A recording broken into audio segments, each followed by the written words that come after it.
Watering the flowers. A few years ago, a couple from Bordeaux came to Plum Village during our Vesak celebration, a time when we honor the birth of the Buddha. That day, I gave a Dharma talk on the practice of selective watering, or as we often call it, watering the flowers. As I spoke, I noticed the wife quietly weeping throughout the entire talk. Afterward, I gently approached her husband and said, "My friend, your flower needs watering." He immediately understood. On their drive home, a short journey of just over an hour, he began to speak differently. With tenderness and presence, he began watering the wholesome seeds in his wife. When they arrived home, their children were stunned. They had not seen their mother so radiant, so full of light, in a very long time. Her joy had always been there, quietly waiting. She carried many beautiful seeds within her, seeds of patience, kindness, joy, but he hadn't been in the habit of touching those seeds. He hadn't known how. Without practice, he had mostly watered the seeds of frustration or disappointment. But that day something changed. He had needed a teacher to remind him, a sangha to surround him. That's why spiritual community is so vital. We need one another. We need brothers and sisters on the path to gently help us remember what we already know in our heart. The Dharma is alive within each of us. But it needs to be nurtured in order to bloom. If we had been regularly watering the positive seeds in our loved ones, perhaps they wouldn't have caused us so much pain. So we must ask, have I done my part in caring for the one I love? Because the truth is, we are also responsible for the suffering we feel. Returning to help, while waiting for the appointed day, perhaps that peaceful Friday evening you've planned to sit together, take this time to look within. Gently reflect. What was my part in this conflict? We must resist the temptation to place the entire burden on the other person. Often, the root cause of our suffering is not them, but our own seed of anger, already alive within us.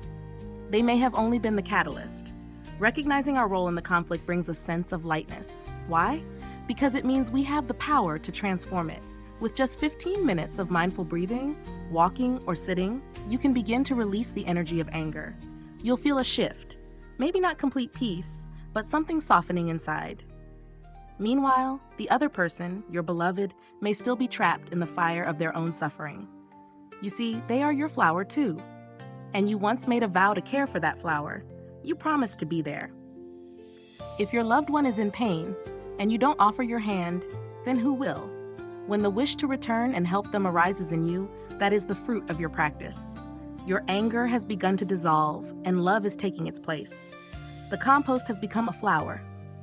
Sometimes this transformation takes 15 minutes, sometimes an hour. It depends on the strength of your mindfulness, the depth of your insight, the clarity of your intention. Perhaps it's only Tuesday, and your meeting is set for Friday.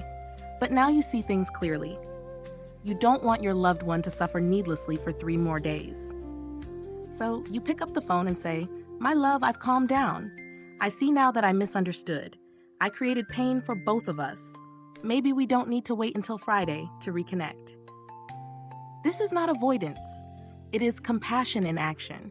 Often our anger arises from a misperception, and once we see that, it becomes our responsibility to let the other person know.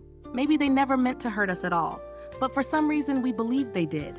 Husband, wife, partner, friend, no matter who we are, we must all practice looking deeply into our perceptions.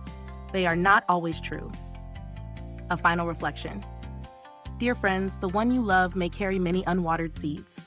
They may not yet know how to care for their pain.